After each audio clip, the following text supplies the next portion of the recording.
Welcome to the season finale of the last quarter. Cannot believe we made it through a whole semester with COVID-19 and everything else going on. Our internship, schoolwork, and we somehow got through 6 episodes. Jake, what do you think about all that? How did we do it?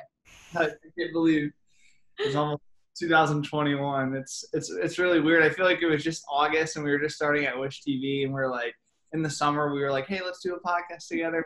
It's been such a crazy journey, and honestly, through all of it, we've become really good friends too. So I'm thankful for that. So it's been a plus. Yeah. Yeah, like I was looking back at our old footage last night, just being nostalgic and missing college and IU sports media. And I saw like our little promo videos we were doing, and that was 6 months ago.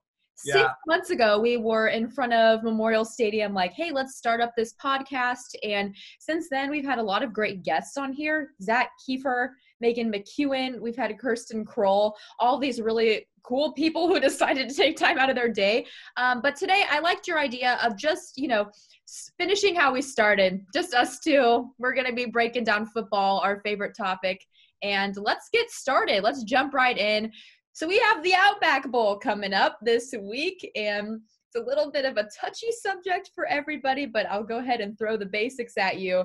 Locations, Tampa, Florida. Last year was Tax Slayer Gator Bowl, so this is a notch up at least from the Gator Bowl, right? It'll be at Raymond James Stadium, 12:30 on Saturday. And now here's the part where everybody is fighting about on Twitter. So we have 11th ranked Indiana and the Ole Miss Rebels. What do you think about Indiana being ranked 11th and then not playing a ranked team, playing a pretty bad team? What do you think about that? Well, it's actually funny because I watch a lot of – I don't know if everyone does, but I watch a lot of SEC football because I'm a huge Florida Gator fan. So I've watched Ole Miss play this year, and they do have some playmakers on that team. I do think they're a better team than people think. I think they have a wide receiver that might get selected in the first, second round this year in the draft. So he's very good. So I will have to watch him. But I think it's very disrespectful to Indiana. I think I'm very upset about it. I'm trying to cool myself off a little bit. It's been a rough few weeks for Indiana football in terms of getting respect or going to a bigger bowl game or getting a New Year's Six bowl game. And this year, because of COVID-19, it's helped other teams get into the New Year's Six bowl games. So, like for instance, Oregon made it into a New Year's Six bowl game because they won their conference, which is if you win your conference, you're automatically going to get in, which is crazy because Oregon wasn't even in the Pac-12 championship until the other team that was supposed to play USC had to back out. So then Oregon slided in. And they were 3-2, so they only had played 5 games, and they were 3-2. Literally one more win than they had lost. Oregon upsets USC in the Pac-12 championship, and now Oregon gets to play in a New Year's Six bowl game. So I'm a little frustrated. I think that Indiana is better than Oregon. I really do. 100%. There are a lot of teams that we have on our list that we could name off that I think are better. North Carolina made it. I think that Indiana is better than North Carolina. I think Indiana could beat a few teams in that top 10 that are ranked ahead of them, which I don't agree with. But I 100% agree. Oregon, they're in the top 25 AP poll, but let's just 25. That's what their ranking is. And I get it. Like I get that each conference is different and that each of the game politics are going to be different as well because they're playing different teams. It's not like they're playing Midwest teams. But still, yes, I think anybody who knows football can look at our Indiana team this year and look at Oregon and be like, yeah, the Hoosiers would definitely win that. So it is frustrating. Also, the Hoosiers 3 top 25 victories, tied for the second most in the country behind, you guessed it, Bama, who obviously is the best, and Indiana's right behind them. So when I read that stat, that just made me a little bit more upset about everything. So that's when I decided, I'm like, you know what, I got to shut down Twitter because I'm upset. And let's just look here at the list. The New Year's Six got Orange Bowl, Texas A&M, North Carolina. You've already said you think the Hoosiers could have beaten North Carolina. I 100%. Yeah, I think they could have too. I think they could have beat Oregon. Number 10, Iowa State. I think they could have beat them as well. Cincinnati and Georgia. Yeah, I also think they could have beat Cincinnati and Georgia. Oklahoma and Florida. I know Florida's your team, Jake, so I don't know. I don't know about those two, but I think it'd be a good matchup. And then, obviously, the Sugar and the Rose Bowl are the two big powerhouse bowls. I don't know about that, but I mean, I said at the beginning of the season, I was like, oh yeah, Indiana's probably going to go 4-4 or 3-5. And I was wrong and everyone else was wrong too. Yeah, I'm it's very disrespectful that we didn't at least get ranked in the top 10. We literally were one slot out of getting a New Year's Six bowl game. So it's very frustrating. And like you were talking about the teams we could beat in the top 10. You didn't mention Texas A&M. I think we could beat Texas A&M, to be completely honest. I watched Texas A&M play this year, and they are not as good as people think. I think that they will beat North Carolina in the bowl game. I don't know. I think it's going to be a very back-and-forth game because North Carolina is so offensive heavy. I mean, neither team has a defense. I can't think of a team in the top 10 that has a good defense outside of Bama, and I don't even think Bama has a good defense. I just think it's because it's Alabama. But Indiana, like when you were saying Florida and Oklahoma, yeah, it might be a little bit more tough for Indiana to beat those teams because they're so offensive heavy. Like you got me hooked on QB1, and we know Spencer Rattler. Yeah. Okay. Yeah. And then we have Kyle Trask on the Gators, which I think that IU could actually compete with those teams, but not for full 4 quarters. I don't really think that they could beat Florida or Oklahoma, but there are – I think the only teams in the top 10 that Indiana could not beat would be Florida, Oklahoma, Alabama, Clemson. I think they could beat Notre Dame. I was going to say that too. I was like, how about the Irish though? Yeah, I don't think Notre Dame – I mean, I know obviously they are going to – they did well this season, right? They did really well. You know, they're going to be in the Rose Bowl versus Bama, but I think they got really lucky. They're not very good. They're not very good. They're not good at all in big games. Brian Kelly has not ever won anything better than the New Year's Six bowl game at Notre Dame. He's never won a big game. He gets blown out in every single game. And he came out with a post yesterday and was just like, I don't know why people are always like on us about this. I don't know why people are always saying, hey, you guys need to win this game, blah, blah, blah. He was just like rambling on. There was a post on ESPN. I was like, if you're satisfied with what Notre Dame's doing, then they're never going to win anything big, because if you're happy with what they're doing now, then, I mean, which is getting beaten every single big game, then nothing's going to change. So I think that if Indiana were to play Notre Dame in a bowl game, which wasn't going to happen, that Indiana could compete with Notre Dame, even beat Notre Dame. I'm not saying that they would 100%, but I think Indiana had a chance. The only teams I don't think Indiana can beat are Alabama, Clemson. I honestly – Georgia is very good. I think Georgia is a lot better than people think. I think that IU can compete with them, but and then Florida and Oklahoma, those are the only 4 or 5 teams I think Indiana would probably not beat. Everyone else, I think it's up for grabs. Yes, I would think so too. So that brings us to the bowl game that we are forced to play. What's at stake? So we're looking here. Ole Miss has a 4-5 record on the season. They beat Mississippi State, whose record is 3-7, so even worse. Hey, they beat Vanderbilt. Guess what? No one cares because their record is 0-9. I personally think the most impressive thing they've done is lose to LSU only by 5 points. And you got to even think about it. Like, LSU wasn't even that great this year. So if that's the most impressive thing that Ole Miss has done, well, that's pretty sad as far as their record goes. But the thing that we have to watch, the Hoosiers have to watch, the Rebels, they're powered by a high-scoring offense. Okay, their stat is 40.7 points per game. But then you also have to keep in mind that they have one of the worst defenses in the country. So they produce 40.7 points, but they also allow 40.3 points on average to be scored per game. So it doesn't really matter if you have a high-scoring offense if you're going to allow the same points on the other side. So I think it's going to be a high-scoring game. This bowl game, IU and Ole Miss will meet for the first time in this bowl game. And also at stake here, Indiana hasn't won a bowl game since a 24-0 shutout of Baylor in the 1991 Copper Bowl. So I think Indiana wants it more, especially after being shamed and kicked out of the New Year's Six. I really think it's going to be a pretty flawless Indiana win, but I still think it's going to be high scoring for both teams. Yeah, I mean, we know that Tom Allen's a defensive-minded coach. He's very good. We love Tom Allen. He's probably going to win Coach of the Year. If he doesn't, then we'll riot in Bloomington, of course. But I think that Indiana will beat Ole Miss. I want them to beat the brakes off Ole Miss, too. I don't want them to just win by like 10 points or 3 points. I want them to win by like 20-plus. And I'll be satisfied with 17 if they win by 17. Mm-hmm. I want them to literally stomp on Ole Miss and just show everyone that Ole Miss didn't deserve to be in the bowl game with us, first of all, and the IU should have been respected and been in a New Year's Six bowl game. I think it's ridiculous. I think Indiana will win this ball game because they're way more fired up than Ole Miss, have a modem. And, I mean, if you think about it, we should have beaten Tennessee last year in the bowl game. Yep. But obviously we fell apart there at the end. But, I mean, it's a new year. We can't look back. We got to look back on the great season we had, first of all, and how much fun it was for us in our last semesters at IU. So let's go out with a bang and win the Outback Bowl and bring home a trophy and some respect for the Hoosier Nation. Seriously. Respect. That's what we need. Over the trophy, we want respect. So I'm going to go ahead and skip ahead here while we're already talking about it. We both said and we both agreed that we think it's going to be pretty high scoring, just, given the history of Ole Miss and how their season has been trending so far. What do you predict is going to be the final score? Subject to change.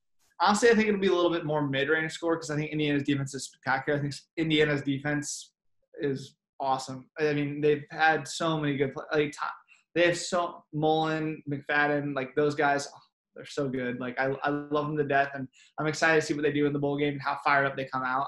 I'm assuming everyone's playing, obviously. I don't know why anyone wouldn't, unless it was injury or COVID related. But if I'm going score projection, I'm going to say IU 35, Ole Miss 24. Okay. I like it. I went a little higher. I was looking through this last night, and now that we've even been chatting, I might want to change it later. But for now, I'm going to say Hoosiers 45-35. So I'm going to give Ole Miss a little bit more credit just because it's a bowl game and everyone always wants to win, the Super Bowl of their college season. So I'm going to say it'll be a little bit more competitive, but like you said earlier, I would love to see the Hoosiers just sweep them, just wipe up the floor with them, and Ole Miss remains are everywhere. So I hope it's 45-3, 45-10. I just hope it's a beatdown. I hope Jack Teller goes in there and throws for 500 yards, 5 touchdowns. That would be something. So yeah, okay, key players to watch. For me, let's start with IU, okay? So obviously, wide receiver Ty Freifogel, he has been an absolute animal this season. He's incredible. And then you just said linebacker Micah McFadden. They just got the third-team AP All-America honors, which is incredible. Not surprised that those are the two players that I would pick had I made a decision like that. So that's going to be who I'm watching for Indiana, as well as Tuttle. This is going to be his second career start. The first was at Wisconsin, and he balled out there. So it's going to be interesting to see how he competes in a really high-stakes game. Okay, so for my player, I'm just going to go with a senior. He's not going to be here next year. I'm going to go with Peyton Hendershot. I'm going to pick Peyton Hendershot because Ole Miss's defense, I've watched them this year. They're not good with tight ends. They're not good on defense in general. So I could just say whoever I want on offense. I'm taking Peyton Hendershot. He gets in the middle of the field. I think he's going to get more. They're going to see him a little bit more just because that defense is it's so gaping in the middle of the field. So I'm going to take Peyton Hendershot because his last game as a Hoosier. I think he'll have a good performance. But West alum, yeah. Okay, great. Yeah. So I'm going to take Peyton Hendershot. I hope he has a good game. I think he will have a good game, but I think that offense in general should have a field day with that Ole Miss defense. So in general, I'm looking out for everyone, though. I want everyone to have a great game. That's true. Yeah, because, I obviously think there's going to be a couple standouts and stars, but that's true. Like, everybody needs to show up. Everyone needs to show up. There's no room for error, even though the teams, quite aren't really an even matchup. But we'll move on from that. We're done being upset about that. Okay, so how about for Ole Miss? We have their quarterback. He's only a sophomore, Matt Corral. And the thing with him is he is so inconsistent. Threw for 2,995 yards, 27 TDs, which looks impressive on paper. But then you have to keep in mind that he also threw 14 interceptions and 5 picks. 5 picks in the LSU game alone. 5 picks in that just shows like how off LSU is because Ole Miss only lost by 5 points. But still, throwing 5 picks in a game and it just wow. Okay, so those two stats side by side of Corral's stats, it just shows that he's a very inconsistent player, and you don't know which QB you're going to get on game day. Well, if he's throwing 5 interceptions against LSU's defense and he's playing Indiana's defense, who leads the FBS in interceptions and percentage of interceptions per game, I will be very happy this upcoming weekend if he throws 5 interceptions against IU. And let's hope they're all pick sixes too, because then we'll be up quite a bit. Yeah. I'm not really scared of anyone on Ole Miss besides their wide receiver, and I do know his name I'm pretty sure it starts with an E. He's an NFL prospect. He's going to be good. He is very good. So IU needs to watch out for Ole Miss's receiver. I really wish I remembered what his name was, but I think we'll find out who he is on this upcoming weekend because he's good and he's going to get drafted here in the next coming months. Yeah, I was also looking at a senior wide receiver as well. His name's Braylon Sanders, and he's made some noise throughout the season as well. And then even out of high school, ESPN 4-star prospect. And that's never a joke. Like, this guy has been coming to play. I don't know what his plans are for next season, if he's going to, try to get into the NFL or what's going to happen there or stay another year because of the NCAA eligibility rule. I have no clue, but I'm curious to watch him on the field as well. So there's definitely some Ole Miss players I will be keeping an eye on. They're probably going to get some attention. Oh, yeah, and I'm going to the Outback Bowl. Woohoo! I'm so excited, and IU's paying for it. I'm so happy to spend your money. This is fantastic. Like, I've been paying so much money throughout my 4 years, and now they're paying for me, and I'm like, let's go. Hurrah for you. Thank you. Yeah, it's going to be crazy to see all of this take place in person now. Try to get a good seat and some good footage through IUS TV. Get a good picture for the Instagram, for everything. Yeah, for the website, of course. And also a couple other things we need to hit on before we move on to the NFL. IU has a lot of ties to Tampa. So who knew? Well, first off, just for Florida in general, 22 Hoosier players, they hail from Florida, which, just to name a few, WAP, Michael Penix Jr., Thomas Allen, coach's son. Okay, so Allen began coaching at Temple Heights High School, and he was the coach there from 92 to 94. And that's where he got his start. So I thought that was really cool. Yeah, you know where he was from about 96, 97, 2002, 2003-ish? Tell him. Ben Davis High School. Hey! Woo! Around. I was looking that up when we were interns at Wish because we had me and Brian had to go to Ben Davis High School for the semi-state championship game between Ben Davis and Center Grove. Very interesting game first half, second half not so much. We know how good Center Grove was this year. Oh, we do. But I saw all the things hanging up on Ben Davis's wall, like how good they were back in the late 90s, early 2000s. Like, what the heck? And then they showed a clip of Tom Allen on TV the next day. And I was like, holy crap, he coached at Ben Davis. So something real quick. And I was like, wow. I didn't know that. Yeah, he's a game changer. Like, obviously, you just randomly look up stuff. You know me, I just always am looking for random stats, random things. It always just sticks in my head. But, yeah, he coached at Ben Davis. So, I mean, he's always been a winner no matter where he's been, whether that be high school. It could be Pee Wee. It could be Pop Warner. Who knows? Pee Wee. I feel like Tom Allen would yell at the little kids, like, get it together. Come on, pull it together. LEO, boys. LEO, boys. Yeah. Kids, but he coached in Florida, so he has the Southern ties, which Indiana needs that because the best players are coming from the South. The best players are always coming from the South. And you look at all these other programs that recruit from the South, and they're good. So look at Indiana. Taking players from the South. Yeah.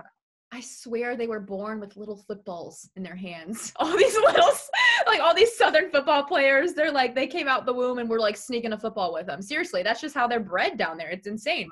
And let's fill in the gaps here. So from 2012 to 2014, Allen worked at Ole Miss. He was a linebackers coach and then the special teams coordinator. And then he said, okay, I'm going to go back to Tampa in 2015. So he was the defensive coordinator at University of South Florida before, of course, coming to bless us with his presence in Indiana in 2016. So he's been all over the place from high school in a couple different states to finally moving up to college teams and then having this dynamite Indiana team. So he has quite the resume, and I love it. It's an underdog resume. I'm just because I'm curious, because I wasn't at IU in 2016. Obviously, that was your freshman year. So Yeah. Tom Allen's first year in IU was in 2017 because his first game was Ohio State. Remember that Thursday night game that they played Ohio State in? Yes. I'm pretty sure that was his first. 2017 was his first year. I don't know if he got hired in 2016. Maybe he got hired in I think 2016. that's it. Yeah. But I know he didn't coach his first game and didn't he obviously didn't lose or win his first game until 2017. Because I remember his first game as head coach was when they played Ohio State on game day on a Thursday. My first game and my only IU game I've ever been to, which is crazy. But You only been to one? What? yeah, I went to one in 2017, first semester of my freshman year. It was number 2 Ohio State versus unranked Indiana. Indiana was winning at halftime and then got blown out in the second half. But you could tell the program was changing from then on. So, I mean, it's obviously been great ever since. And each year we just go up and up and up and up. So I can't complain. And I just love watching IU football. How can you not? Like they're I awesome. know. I do too, and my family does as well. It's just been a very entertaining season to watch and to be a part of just as a student, as a reporter. It's been awesome. So finally wrapping up this segment of our show, let's jump to national championship prediction. I will start, and I'm going to say it's going to be Alabama versus, and hear me out. I don't think you're going to agree with me here, but hear me out. I'm just going to say OSU, Ohio State. And I know they've had less games. I can see your face.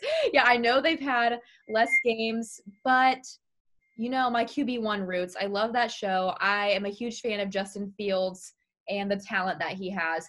And I would just honestly love to see a Midwest team in there. I really would, especially since they beat Indiana.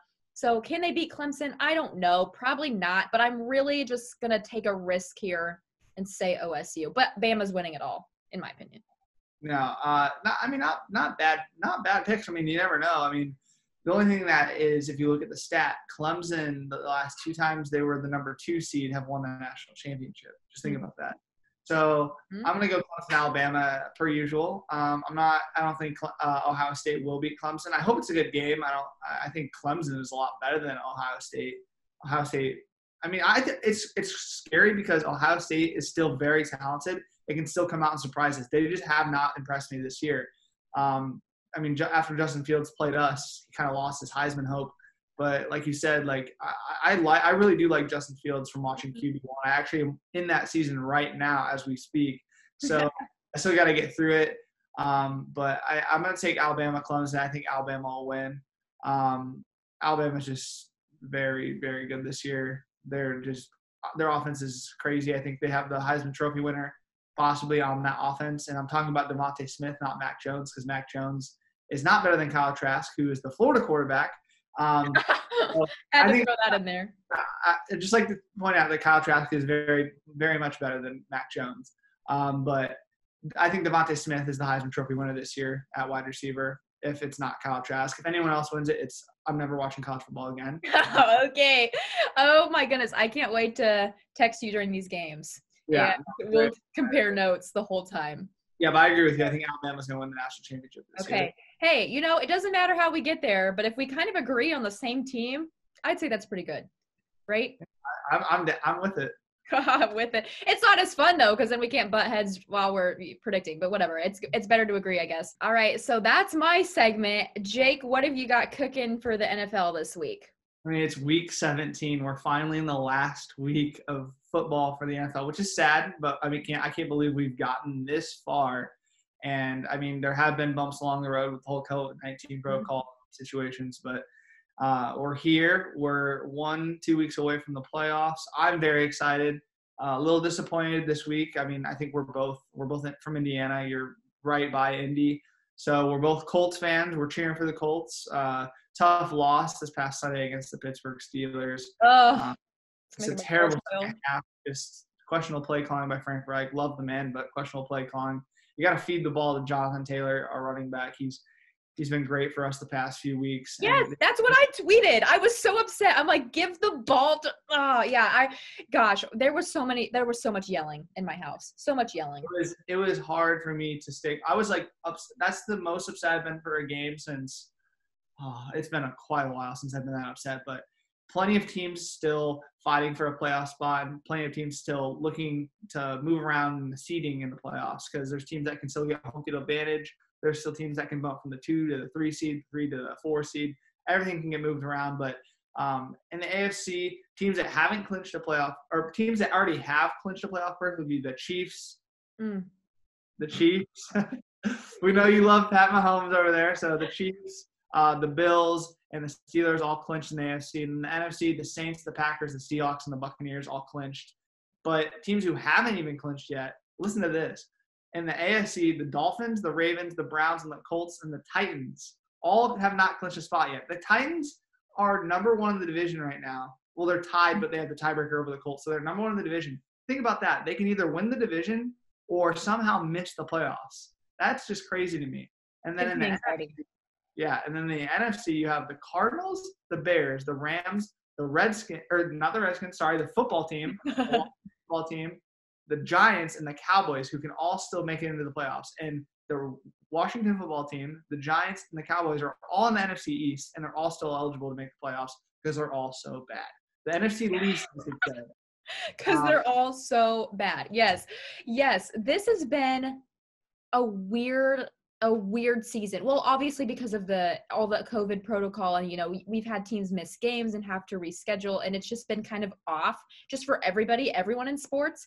But even some really good teams, like my Chiefs, the other day, they almost got beat by the Falcons. I was sitting on the couch just like, are you kidding me? Like, I would go to the grave for Patrick Mahomes and his squad, but Patrick, his mom doesn't like when people call him Pat. Patrick, he had a bad game, and I will admit it for everyone out there watching. Here it is on tape. I admit that my favorite QB in the whole league, my favorite QB of all time, had a bad game, and I was really disappointed.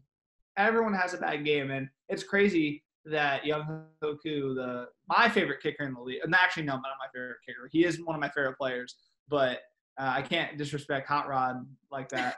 Right. I can't respect Rodrigo Blankenship. So Hoku, I love that guy. He's been my fantasy kicker all year. He's been putting up numbers for me, like he's legendary, man, legendary. And he unfortunately missed that kick to tie the game, the couple winding seconds in that Chiefs-Falcons game. But, on the bright side, the Falcons fans aren't mad about anything. They're not making the playoffs, and they lost that game. So now they have an even higher draft pick. So they're probably happy with it, but it was scary. I did not expect that game to be close at all, like not even close, and it was a 3-point game. So you never know with with such little time left. Every team is fighting still, even the bad ones. So it's going to be interesting to see how these next few weeks play off. It's going to be so interesting to see how these next few weeks play out. You have the current seedings in both divisions right now are just like they're going to be all over the place in the next week. But for right now, in the AFC, the number 1 seeds are the Chiefs and the Packers. Those are the 2 obvious top teams in both conferences. 2 seeds for both conferences, Bills and Saints. 3 seeds, Steelers and Seahawks. 4 seed, Titans and Washington football team. 5 seed, Ravens, Buccaneers. 6 seed, Dolphins, Rams. 7 seed, Browns and Bears, which the Bears are sneaking in all of a sudden. And I know we're going to talk about that a little bit. But then I put underneath that there's obviously the top 7 teams from each conference make it number 1 seed, both get buys. It's a new playoff format. We haven't seen this yet. This is the first one this year, so only the number 1 seed gets the bye this year. But in the AFC, you have the Colts and then no one else looking on the outside. So it's either the Colts that are getting in and someone's falling out, and no one else. So the Colts are the only team that can possibly still make the playoffs that are not in the playoffs in the AFC. And then in the NFC, you have the Cardinals, the Cowboys, and the Giants, who can all still slide into a playoff spot with crazy case scenarios. I was going over this the other day because my dad's a Bears fan. If the Bears win, they're in. If the Bears win, the Rams lose, the Cardinals win, then the Cardinals are in. It's very confusing, but I'm not going to go into all those case scenarios because we're just going to get lost. But I think that the Colts could get in. I'm very nervous. I don't want to jinx anything for the Colts. But for the Colts to make the playoffs, they currently sit at the 8th seed in the AFC, which is just one slot out of the playoffs. They're 10-5. The AFC is very, very good this year. Yes, I was going to say that too. Way more competitive than they have been in the past. NFC is not very good this year. You have 3 teams that are 9-7 or near 500 that might make the playoffs. And then you have the AFC, which every team is 10-5, 10-5, 10-5, 10-5, or the Chiefs who are 15-1 or whatever. Like, there's just so many good teams in the AFC this year. But for the Colts to make the playoffs, they obviously just they hold their own fate. They really do. They play Jacksonville this upcoming week. I think they'll win that game, which is still bothering me. Yeah, it's still bothering me that they lost that first game of the season to Jacksonville, and that's Jacksonville's only win, and they now own the first pick in the draft. So they're now the worst team in the league.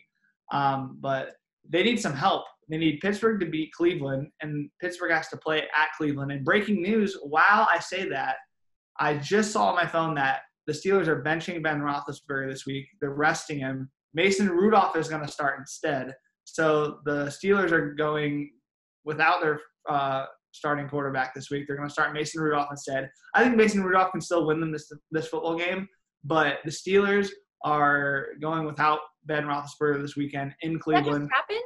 Did you just get that? It was like 5 minutes ago, but I wanted to talk about it when we got to NFL. Oh, my gosh.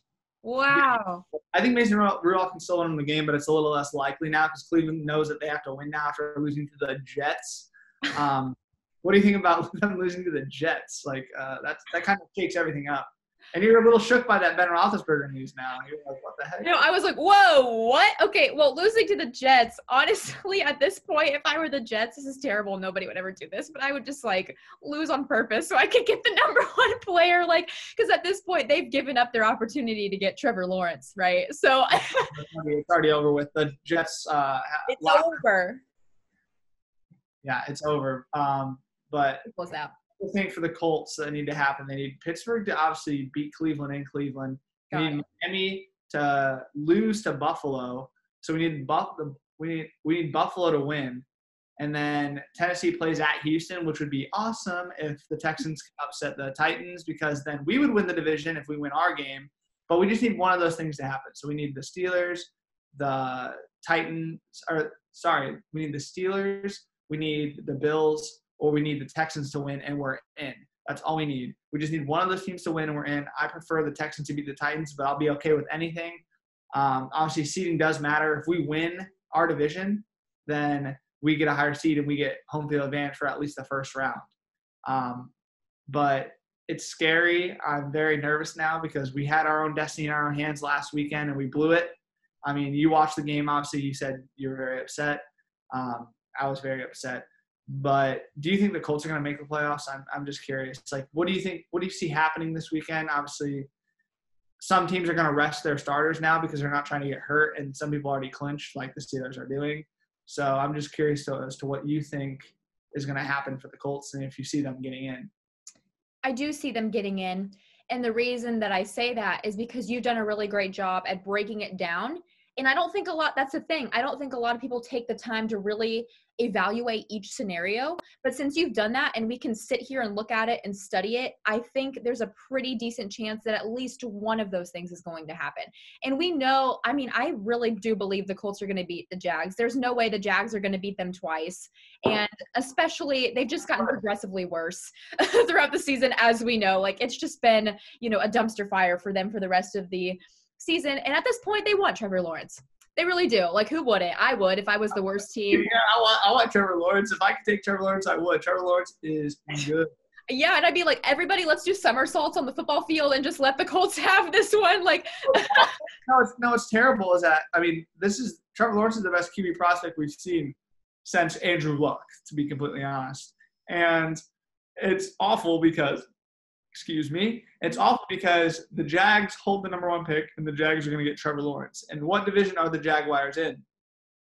They're in the Colts division. We're going to have to see Trevor Lawrence for the next however many years, which is terrible. And then we're the ones sitting here with a 36, 35-year-old quarterback, Phillip Rivers. You got the Texans with Deshaun Watson.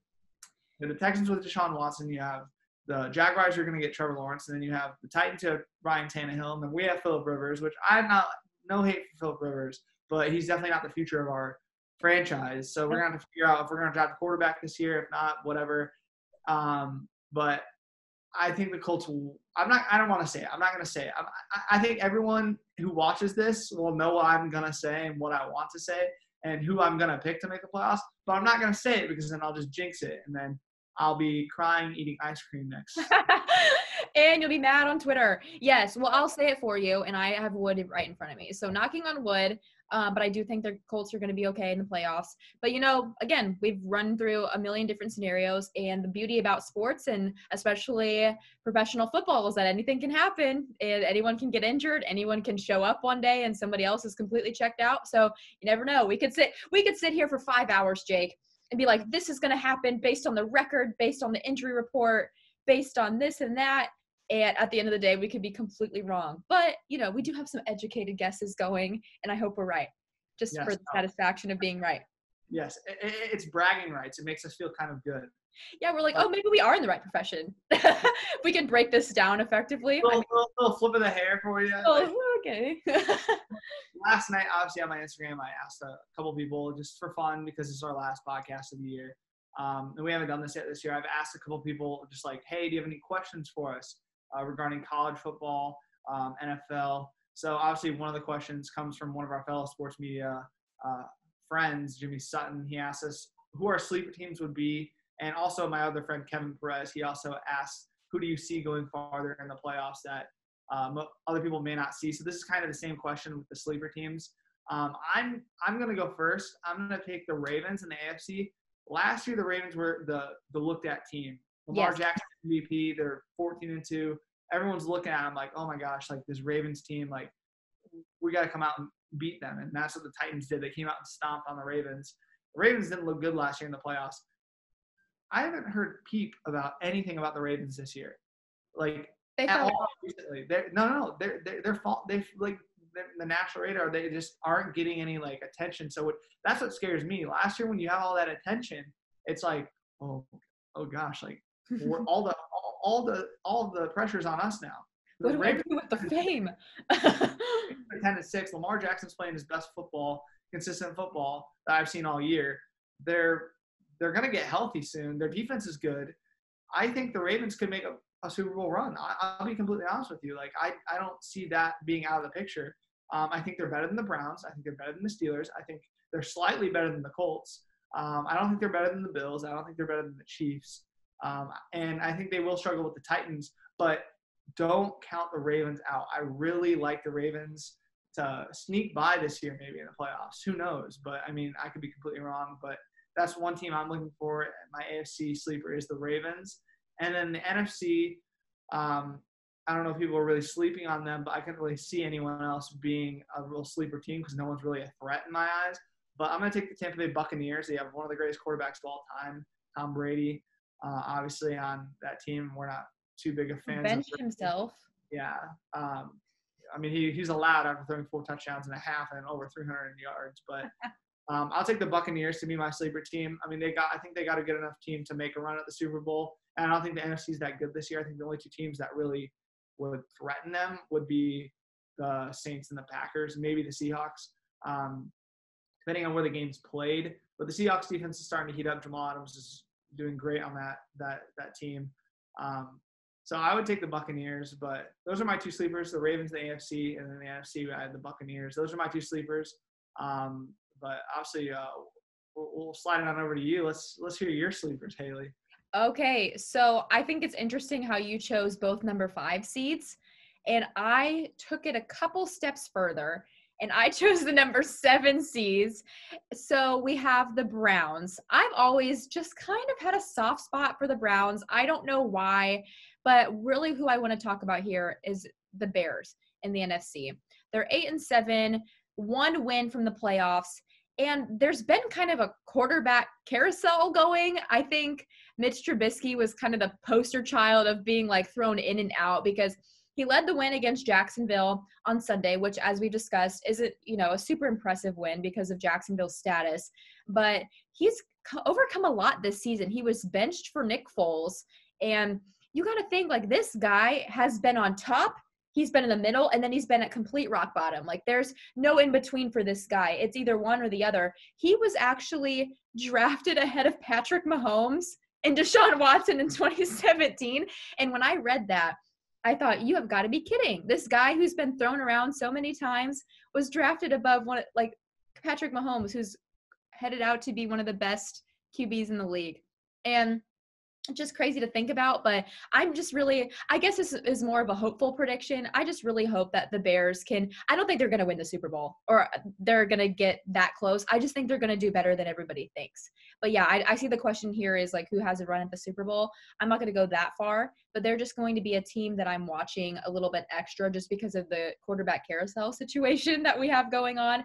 And I just want the best for them. So those are my two, not predictions necessarily for Super Bowl, but I think they're going to do better than everybody thinks. Yeah, no, those aren't bad picks. I don't really see the Bears really making any noise. And who knows? I don't even think the Bears will even get into the playoffs. I don't think they're going to beat the Packers. I hope they beat the Packers. I can't stand the Packers. I was a huge Packers fan on Sunday night because they were playing the Titans, and we don't like them in our division. I hate the Titans. No. I'm a Aaron Rodgers and Packers fan. It goes week by week in the NFL. That's how it goes these days. You got to go week by week. So I was a huge Packers fan last week. Huge Bears fan this week. No, for no reason. My dad's from Chicago. He's a Bears fan. I'll cheer for the Bears, no problem. But I don't think the Bears are going to beat the Packers. I hope they do, but I don't think they will.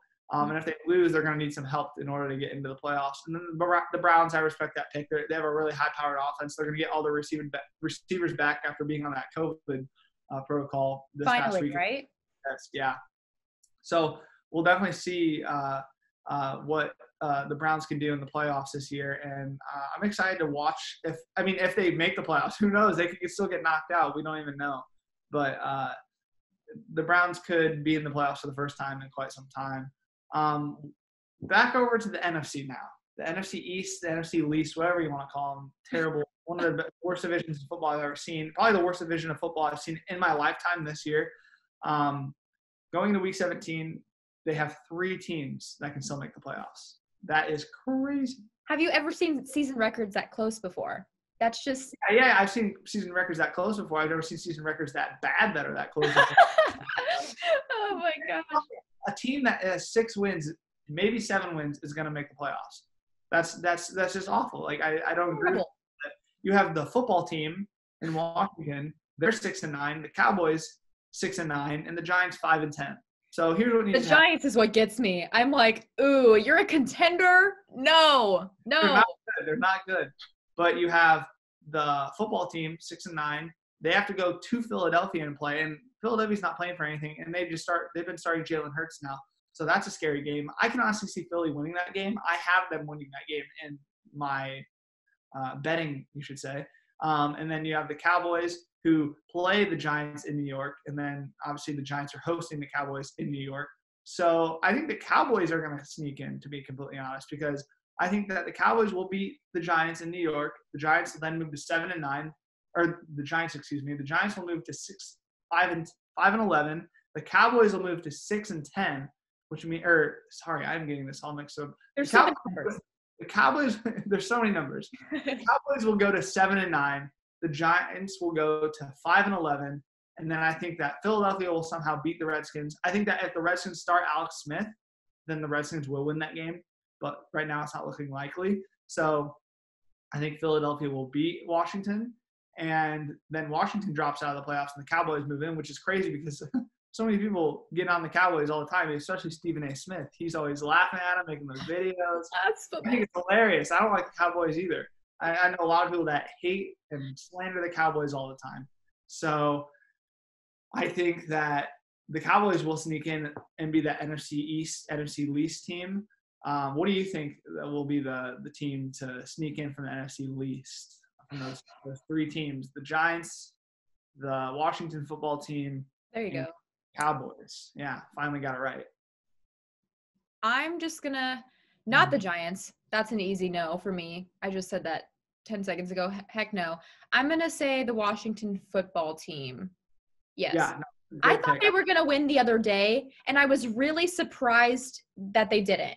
like they didn't play well. It was terrible. But I going into the day, just kind of looking and studying records and the injury report and that kind of thing, I was like, oh yeah, I feel like Washington football team has this. So I'm hoping they can redeem themselves in my mind.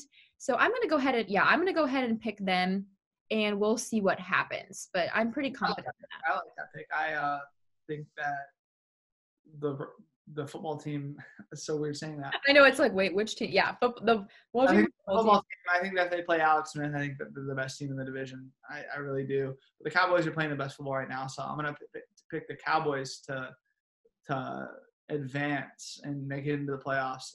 Which is crazy that whoever wins this division will get the 4 seed and home field advantage with that terrible record. We got another question real quick. This is about obviously NFL. Both of our friends, actually, we both know who it is. Thomas Anderson. He asked us, who do we think will win the Browns-Steelers game? Who are you going to take? And then I'll answer. In the Browns-Steelers game. Now that you know that, Brendan Roethlisberger's not starting. Browns. That was my pick. That was my sleeper. So I'm going Browns. Okay. I'm going to take the Browns as well. I think the Browns will beat the Steelers now that Roethlisberger's not starting. And I think they got more to play for than the Steelers, obviously, because the Steelers already clinched, so they're already in. Correct. But it's going to be a very interesting week for football. Obviously, we don't know what's going to happen. I'm already nervous. I'm already excited. But, I mean, it's the Browns. You never know what could happen. They could choke again. They already lost to the Jets, so we never know what's going to happen with that. But back to the NFC East now. We have the Washington football team, Dwayne Haskins. What do we think about that situation? That's just a crazy situation. I never thought I'd be talking about a strip club on my podcast, but we're going to talk about it because our friend Alia Hassan, also in the media school with us, she wants to know what we think about this Dwayne Haskins situation. I mean, for people who don't know, Dwayne Haskins, first-round draft pick, 15th pick overall, in 2019 draft, released this week by the Washington football team. He recently broke the COVID-19 guidelines. He was caught at a strip club for apparently his girlfriend's birthday party, which I don't know why he'd be there. Yeah, another argument. Mask on, he was fined $40K. He's just not playing well. He was stripped of his captaincy because of this. Ron Rivera doesn't put up with that. He's been on and off with him all year. But he is still young. He's 23. I honestly don't see him being a franchise quarterback or any good or anything that's going to change anything. I mean, if he does, then congrats to you, Dwayne Haskins, for proving me wrong. I just don't see you being that good. Sorry, bud. And now he's just $8.5 million in dead salary for the Washington football team. So I do think he'll get picked up somewhere, but I have no idea where he's going to get picked up. Maybe the Cowboys. Who knows? Someone who just needs someone who's always in trouble. A team that just doesn't care about reputation or what they're doing on and off the field. Each team has their troublemakers, and whether that's a really celebrated team, like even the Chiefs have their troublemakers. Tyreek Hill, as good as he is, he's caused some trouble, and I will admit that he's he's a great player, but he's proved to be kind of a terrible person. Yeah, he's been quiet though, so he's been doing better ever since those allegations with him and Kareem Hunt, when they had to let Kareem Hunt go after he got caught kicking that girl in that hotel. Yeah. It's not very, very good. I mean, obviously, this isn't the worst thing that could happen to Dwayne Haskins. At least he didn't hurt anyone. He was just being stupid. He's young, so he's just learning. But what do you think of like Dwayne Haskins, the situation? I mean, I just personally don't think he's going to be that good at all. No. Like, I think he was going to be good coming out of college, but what do you think? I think it was a good decision to release him because, like you said, he never caught my eye. He never has. And he's still young. He's only, 6-7 months older than me, older than you. He's our age, basically. And if he's already like this young and proving not to be a good fit in the NFL, he can't handle it, can't handle the fame. He can't follow proper protocol. He probably thinks he's hot stuff because he's in the NFL. He's making all of this money, doesn't care for others in the COVID-19 guidelines. I think it was a smart decision to release him just based on a moral value. Who cares? I don't care if he was going to be the best quarterback ever. Sometimes football's great and we love sports and we do it for a living. But when there's terrible people, well, not that he's a terrible person. He's made mistakes. I'm going to say that. But we all make mistakes. Right. We all make mistakes. But I think it's a good decision to get these guys in trouble while they're still young. So hopefully if he does get another shot, which I do think he will get picked up. If he does get another shot, that way he knows, like, I am done, going to strip clubs without masks, putting other people at risk. He's done with that college behavior. Okay. So then if he knows he can get released again, and I'm passionate about this subject. But I do think he'll get picked up, and I hope he learns from it. That's the most 2020 thing I've ever heard. Not just going to strip clubs. It's going to strip clubs without. He went to a strip club without a mask. How dare he? How dare he do that? So, oh my gosh. It's crazy that that's what we've come to. But we're not even worried about the strip club. We're worried about the mask. But yeah, I think he'll get picked up too. I agree with you there. But I don't see him doing anything special. I mean, I don't wish bad on anyone. I don't wish bad for him. So. We'll see what happens with Dwayne Haskins and wherever he goes. But moving on, we're going to go over to the NFL draft now. Yes, favorite time of the year. Yes. I love the draft. Chris Ballard, he's obviously the Colts GM. I got to meet him this year, actually. He's awesome. He came into one of my classes and talked when I was in a sports writing class with Kiefer. Zach Kiefer, one of our previous guests on one of our podcasts. Awesome guy. The Jaguars lock up the first pick because the Jets are on a winning streak. We didn't see that coming. Nobody saw That's that. like the number 2 pick. So Jags, Jets right now. Everything else can still be moved around. But right now, the Dolphins own the 3rd pick, and that's via Houston. Houston gave up that first round pick in the Laramie Tunsil trade. So the Dolphins are awesome right now in a awesome situation because they're in a playoff spot and they have a top 3 pick in the draft. That's like a video game where you just trade some young players for a pick and then it somehow ends up being a very good pick. It's a dream. The Dolphins are looking great with 2 first-round picks this year and an early second. So right now, according to CBS.com, the top 10 players on the draft board are Trevor Lawrence. I can't say this dude's name. Penei Sewell from Oregon, offensive tackle. Micah Parsons, Justin Fields, Jamar Chase, Zach Wilson, Kwity Paye from Michigan. I don't know if that's how you say it. Devonta Smith, Jalen Waddle, and Kyle Pitts, tight end from Florida, round out the top 10. There's some really good talent in there, Haley. Who stands out to you? Obviously, besides Trevor Lawrence and Justin Fields, who stands out to you in that list of top 10 prospects? You don't have to say where they're going to go, but is there anyone that stands out to you? Yeah, I think anybody from Alabama is going to be a really great choice for somebody. So I'm personally going to be watching Devonta Smith and Jalen Waddle just because they're both wide receivers from Bama. And, we both know, everybody, the whole country knows how good Alabama is, and they're probably going to win the whole championship. So I think people would be silly to disregard them and their talent, and they're going to be a great pick. As far as Trevor Lawrence, welcome to the Jags, and Justin Fields, say hello to New York. So sorry, good luck. Yeah. Just from looking at the list of, every website has something different. I just went with CBS because I liked their order and also because they had Kyle Pitts in the top 10. He's from Florida. But it's looking great for all teams right now. You remember back in 2017, 2018 when the Colts drafted Quentin Nelson, the guard out of Notre Dame. It's not a flashy pick, but it was a game-changing franchise pick. They needed that. And I expect the Bengals to take this offensive tackle. He's a generational offensive tackle. We said this about Quentin Nelson, and we know everyone knows Quentin Nelson's good. He's one of the best guards in the NFL, if not the best guard in the NFL. So now you have an offensive tackle that you can bring in to – who needs protection, Haley? Who's your guy? Who needs protection? Who is he? What's his name? Joey B? Joe Burrow. He needs protection.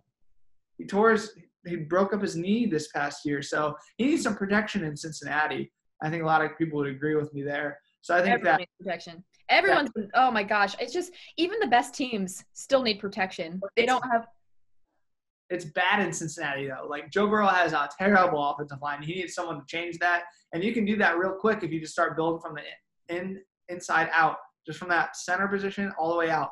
And this guy from Oregon is a maniac, and I think that he'll get taken by the Bengals. I don't see anyone else in the top 5 that would need an offensive lineman. Maybe the Falcons, but they've been drafting offensive linemen and it doesn't seem to work for them. So you obviously have Lawrence going to the Jaguars. You have Justin Fields going to the Jets unless something crazy happens. And then the Bengals obviously dropped a few slots in the picks because they've been winning too. They just beat the Texans. So I think hopefully the offensive tackle from Oregon, Sewell, I think that's how you say his last name, he drops to the Bengals and they get him. But then you have other players like Micah Parsons, Jamar Chase, the wide receiver from LSU. Obviously, you know Micah Parsons a little bit because he's the linebacker from Penn State, and you've been covering. Yeah. You know he sat out against IU, so we didn't really get to see him, but he's a top 5 prospect. I'm just curious to see what happens, to be completely honest. It's going to be interesting. I know the Colts aren't going to have a top 10 pick, but they need, in my opinion, either a left tackle or a wide receiver or maybe a quarterback. But they definitely need some help at the wide receiver position. I think that they'll be fine if they don't draft a wide receiver. But, I mean, you got some good talent in there. I think Jalen Wall from Alabama, like you said, watch those Alabama wide receivers. I would say for Colts, definitely. I mean, this is probably a personal opinion and just it depends how many years Phillip Rivers has. But like you said, he's not the future of this organization. He's just not. His future is maybe 3 years more because you can't play that long. I mean, if you're Brady, maybe, but like we need a new quarterback. We need to start building up from the ground up. That's my personal opinion because I live here and I want to see the Colts do well. Phillip's fine. No hate. I'm not really high on any quarterback in this draft besides Trevor Lawrence. I think I mean, obviously, if the Colts drafted Justin Fields, that'd be awesome, but he's not going to drop anywhere near them. But I don't know what to think of Zach Wilson, the quarterback out of BYU. I don't either. I don't have an opinion on him. Here, I just don't know. He kind of reminds me of Johnny Manziel with less attitude. I don't know if I like it. I don't know. I don't really. I'm always very sketched out by quarterbacks. I never ever, unless they're a solid obviously when the Colts drafted Andrew Luck number 1 overall in 2012, it was like yes, yes, like I'm okay with that. Like, and I didn't look at prospects as much when I was that young in 2012, but now I'm very closely into it. I'm just like, I just don't want the Colts to draft a quarterback this year. I think they need to let it go. We'll obviously see what happens in that draft, but obviously you said the Jets want to replace Sam Darnold. They might keep Sam Darnold now. Who knows? Maybe the Colts can trade for Sam Darnold. I honestly would love to trade for Sam Darnold. I think Sam Darnold's good. A lot of people don't think he's good, but why would he not be good? He's on the Jets. Obviously, he has no talent around him. He has no defense. He has no offensive line. True. He has no help. No help whatsoever. He comes to Indianapolis. He has an offensive line. He has weapons. He has a defense. I think Sam Darnold's a great fit, and I would rather have Sam Darnold than Carson Wentz because Carson Wentz's contract would be awful, and I don't like Carson Wentz because he's always injured. Because he's always injured, whatever that means. And then on a selfish note, I'm just worried about because the Chiefs they're going to have terrible picks because they're the top, and that's how it goes. But I guess they don't really need to have a great pick because they already have a really great team, at least for a few more years until Trevor Lawrence starts to make some ground in the NFL, which always scares me because when the Chiefs do so well for a number of years, then they don't get those newer players, like the best players out of college, and that always freaks me out. So I'm like, okay, let's just pick up somebody good. They got some good players this year, obviously. Like Bell's really good and stuff, but it just makes me nervous as a fan, more so as a sportscaster. Just that was my last selfish note of the segment there. Yeah, the Chiefs are somehow getting players. I don't know how they have that salary. I feel like they have there's no ceiling on their salary. It just keeps going and going and going. Like they just can spend as much money as they want. But I mean, that's why they're a Super Bowl contender and Super Bowl favorite, and obviously a powerhouse team in this league is because they spent the money and they did what they had to do. But two more questions for us, real quick, in the NFL. I actually got questions wrong earlier about the playoff run. My friend Sam Moran was asking about that.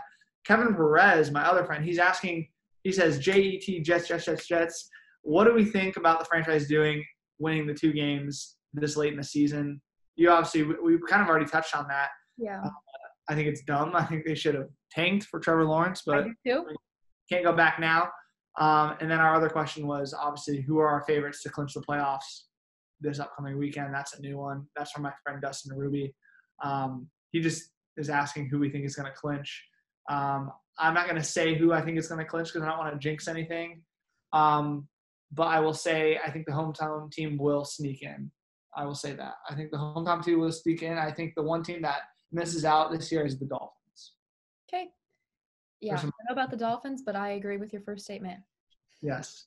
Keep it on the down low. Those are there are a few more college football questions. I don't really want to bounce back to college football, so we're just going to skip those. Plus, it's about Notre Dame, so we're just not going to talk about that. It was about something about Notre Dame. I think what's one thing they can do to beat Bama? They're not beating Bama. That's simple. There you go. There we go. That's the answer. Nothing they can do to beat Bama. I'm sorry. That's all I got to say. But if they win, then respect to Notre Dame. I don't think they're going to win now. But moving on, back over to the NFL just real quick. Our end of the season awards for the NFL. Obviously, this comes up every year. We're going to do a little bit of rapid fire for you guys. So, Offensive Rookie of the Year.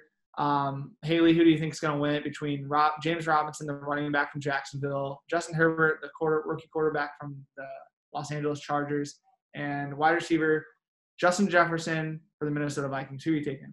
Justin Herbert. He really surprised me. And I always liked him at Oregon.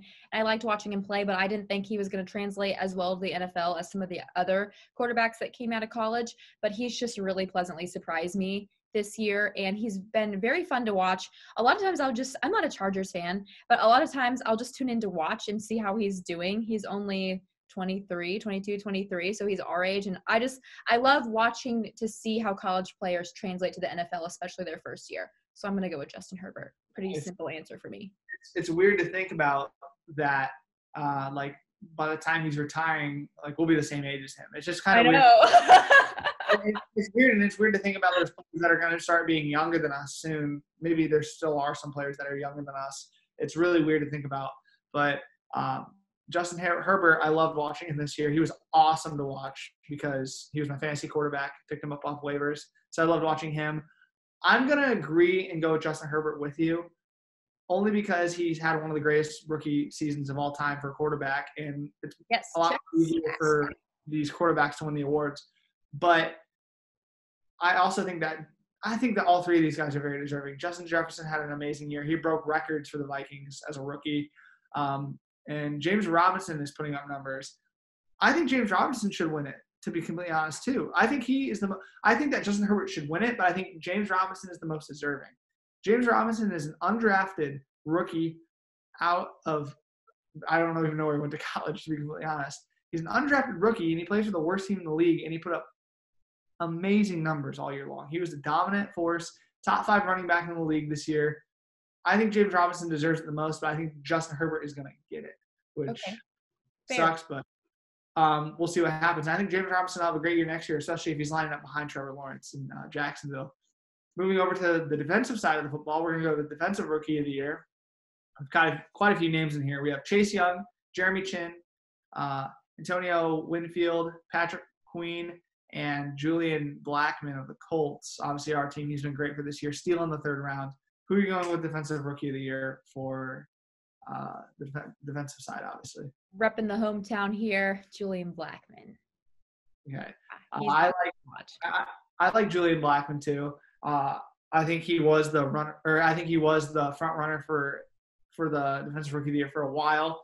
But I'm going to switch, and I'm going to give it to the clear-cut winner, Chase Young. He's just been amazing this year. I think Julian Blackmon's top 3. I think he's ahead of Winfield and Patrick Queen. I think the top 3 rookies this year have been Chase Young, Jeremy Chin, and Julian Blackmon. I put Julian Blackmon just ahead of Jeremy Chin. So I think it's Chase Young, then Julian Blackmon, then Jeremy Chin. But I'm taking Chase Young. Been incredible for the Redskins this year. So I'm going to go Chase Young. You're going with Julian Blackmon. Mm-hmm. All right, we're going to skip this one because we're going to leave with the last one. We're going to go with Comeback Player of the Year. And I don't know why or what we were thinking when we came into the season, who was going to be the Comeback Player of the Year. But we have Alex Smith, Ben Roethlisberger, and the guy who retired, Rob Gronkowski, back in the league. But who are you going to come back for your Player of the Year? All really good, Jake. They're really good because they're so different, and they each have different situations. It depends. You have literally 3. Well, 2 of the guys are the same thing. You have injury, and then you have retirement coming back. I have here Gronk as my pick, but he would be my pick, but I don't think he's going to win it. So I don't quite know how to combat those two issues. But the only reason I say that is because he clearly stated, a year or so ago, I'm retired. I see my life outside of the NFL and I'm ready for that next step. And then whatever probed him to come back into the NFL, he did, to meet Brady in Tampa Bay. And he's just been a great player. He's always been, but even when he was with the Patriots, and now he's proving himself down in Florida. So I think it's really cool that he came out of retirement as well, especially completely unannounced. It was just a completely random thing that happened. I'll go with him, but I don't think anyone else is going to go with him. And I'm not going with Rob Gronkowski. I'm going to go with Alex Smith. We saw what happened to him a few years ago with his leg. Just absolutely disgusting, just gruesome injury. Never thought he'd play football again. He almost died because of his injury. But I'm going to go with Alex Smith easily. I think Alex Smith should easily win that award. Shouldn't even be a question. I don't even know I put two other names on the list, but I had to. So I'm taking Alex Smith. We're going to go Coach of the Year now. We got Brian Flores of the Dolphins, Mike Tomlin of the Steelers, and Kevin Stefanski of the Browns. Let's hear it. I'm going to go Mike Tomlin just because the Steelers started off really hot and, they're in the playoffs already. So they've had a great season and the Steelers were making a lot of noise. People were talking about them a lot. They're on everybody's radar, and I'm going to go Mike Tomlin with that. Yeah.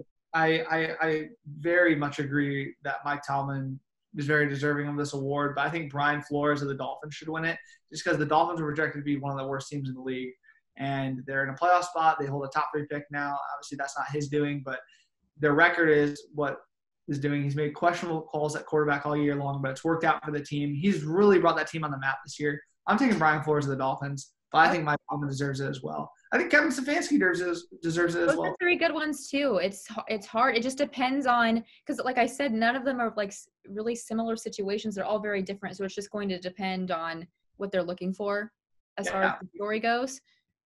But yeah, I'm still going. We have like the Steelers and the Browns going middle of the pack, maybe like 8-8, 7-9 beginning of the year. But we had the Dolphins maybe winning 3 games. So that's why I'm taking Brian Flores. I think he's done a great job. All right, now over the Offensive Player of the Year, we have 4 players that I think can win it, maybe even 5. Dalvin Cook, Tyreek Hill, Alvin Kamara, and Devontae Adams. Who are you taking for your Offensive Player of the Year? I picked 2. So I've got to stay loyal to my Chiefs. I picked Tyreek Hill, and then I also went ahead and picked Alvin Kamara too. So after the game this week? Yes, that's the only reason I picked him, because of the game this week. And honestly, I didn't really pay much attention to him until people started talking about him last week. And then I started looking him up and I was like, oh, okay, maybe this guy should be on my radar. So it's going to be between those 2 and we'll see what happens. Yeah, I like those picks. I think Tyreek Hill's had a great year. But Tyreek Hill's not better than Devontae Adams. I'm going to go with Devontae Adams. He's been absolutely crazy. Even after Alvin Kamara's crazy 6-touchdown game this past week, which we've never seen, and will be a while till we see that again, if we ever see that again. I'm going to go with Devontae Adams. I think he's had a great season. I think he should win that award. But if any of those other guys win it, Dalvin Cook, Tyreek Hill, Alvin Kamara, I'm not going to be upset. I think all of them deserve it. But I'm going to go with Devontae Adams, and then obviously you have Hill or Kamara. But now over the defensive side of the ball again, we have Defensive Player of the Year, T.J. Watt, Xavier Howard, and Aaron Donald. We both have T.J. Watt here. I think everyone in the world would have T.J. Watt. I don't know who else you'd pick. He's had an incredible season. He leads most of the defensive categories. He leads in sacks, tackles for loss. T.J. Watt has been on another level this year. I don't know what the Watt brothers are eating for breakfast. Wheaties. Yeah, they're eating something good because he's having a great year, and the Watt brothers it's like the Watt brothers and the Bosa brothers. They're all just maniacs. So we both have TJ Watt there. I was going to just ask you, but obviously we know what we're going to say. So we're both going to take TJ Watt. Do you want to say why you're taking TJ Watt, or just because he's simply the best? And I don't think there's a comparison. Like that list that you made here with the top picks, a lot of them, like I have been seeing, they're very similar. Well, they're not very similar. Like each one would be a good pick because they're also different and their situations are so different. But here, I think it's the only one that's like the clear cut winner is TJ Watt. Like I look at these others like Xavier Howard, Aaron Donald. Yeah, of course they're great and they're in the running, but they don't hold a candle to TJ Watt this season. That's just my opinion. I totally agree. I think TJ Watt literally that is the only award you can say, oh, we don't need to talk about that because TJ Watt. We don't need to talk about it because he's so good. We'll just hand him the award already because he's already won it. Mm-hmm. But obviously we can't count anything out yet. We have 1 week of football, 1 week of regular season football left, and then we move into the playoffs. But it's been a fun season. It's been a crazy season. We didn't know what was going to happen with COVID-19, but they've made it through it. Hopefully there's no interruptions during the playoffs or this upcoming week and week 17. But obviously I'll let you take over now because my segment of NFL is over. But thank you for letting me take that over and talk NFL. Everyone that asked me a question on my Instagram enjoyed hearing it. If you do listen to this podcast, I'll try and go through the podcast and link the timestamps of where I answered your question. Other than that, Haley, take over. Well, this is certainly, I cannot believe this is our last episode of 2020 and the conclusion of our first season. It just seems like 6 months flew by, even though this is the slowest, fastest year that we've ever had. But I just want to thank all of our viewers and all of the professors at the media school, especially Dr. Galen Clavio, who lets us utilize the IU Sports Media page for our podcast outlet, and everybody who submitted questions, and especially AC at Wish and everybody else who supported us along the way, because I think if you were to watch our first podcast and then to watch it now, clearly we went way over time because we have a lot to talk about. We're more polished. We have more to say. We've done more research, which shows that we've just improved since our very first podcast that we did in quarantine. And it's truly been a blessing to be your co-host, and I can't wait to do more episodes in 2021. But for now, that's the last episode of the last quarter. It's really the last quarter of 2020, and it makes me sad. The last few days. Remember the last quarter. It's the last few days. But I agree with you there, Haley. It's been one heck of a year for us. It's one of the hardest years of my life. I think definitely one of the hardest years of your life for you. You've gone through so many things in your life. Challenges outside of sports, outside of jobs. I mean, you're going to have a crazy good job one day. I already know that. Oh, thank you. We'll be able to work together one day. I was just about to say that. I literally would love to work with you one day. I would love to just be in the same city, be roommates, just the whole thing. Just go to our sports office every day, just love life. Just hang out because we always have something to say. Like every time we'd walk into Wish, we talk about a game or something, or watch the games on Sunday, and it was always super fun, and just it really, really helped. I think both of us get through this terrible, terrible year. If we hadn't had the Wish internship, the year would have been completely different. It would have been awful. Been terrible. Yeah, literally would have been a way worse year than it already was. I mean, I worked every Monday, Friday, Sunday. You worked every Friday. Sunday, Wednesday. So, I mean, we worked 2 days of the week together, and then we saw each other on campus sometimes. But, I mean, just getting to work with you over the semester, it's obviously put me in a better mood. Obviously, having someone to see basically every day feels like, and just talk about sports and just forget about what's going on in the real world. It's been awesome. And I want to thank also the people at Wish for helping us improve. AC, Jason, Ross, Olivia, Charlie, everybody, Kane. Everyone. I want to really thank everyone. Oh wow, people want to text me now apparently.